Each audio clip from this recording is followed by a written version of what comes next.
Уважаемые ученики, спасибо за приглашение.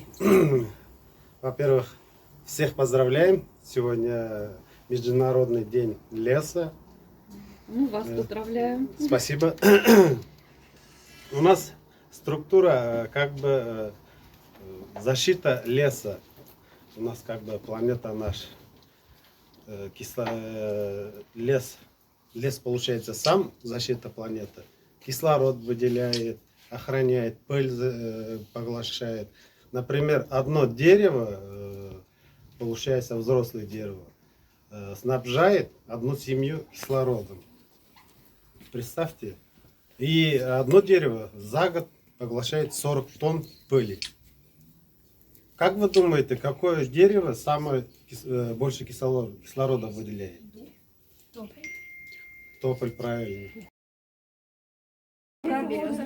Нет, еще какие версии? Вот это? Ага, вот это береза. Это липа. Ой, Береза, правильно определили. Это? Так, а вот это тогда? Вот дуб. А это что? Так, пока вот это. Нет, осина же вы уже определили. Вот пока вы не знаете. Нет, версии называйте, но пока не правильно не слышу я версии. Так, дуба 2. Теперь создаем широколиственный лес. Внимательно. Масштаб не соблюден, как я уже сказала. Вспоминайте, у какого дерева растения, листья какого размера. Широколиственный лес. К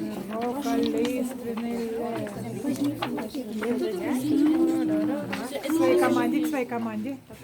Так, и распределитесь немножечко вот по бокам. Чтобы видно было, какая команда правильно все сделала. Так, немножечко распределитесь. Не видно, где какая команда мне. Вот не видно просто.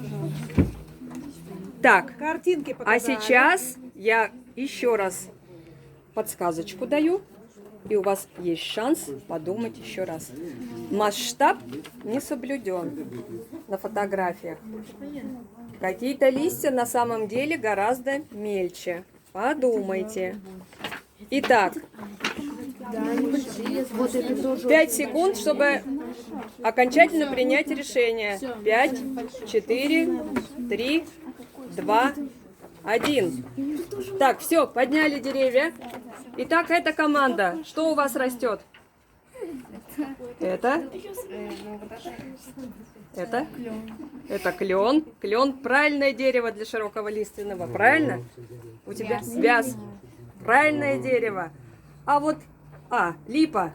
Правильное дерево. А вот береза и ольха – это какой будет тогда лес? Мелколиственный вот специалист. Запоминайте. И вспомните, у березки треугольнички эти совсем маленькие по сравнению с кленом, с дубом, с вязом.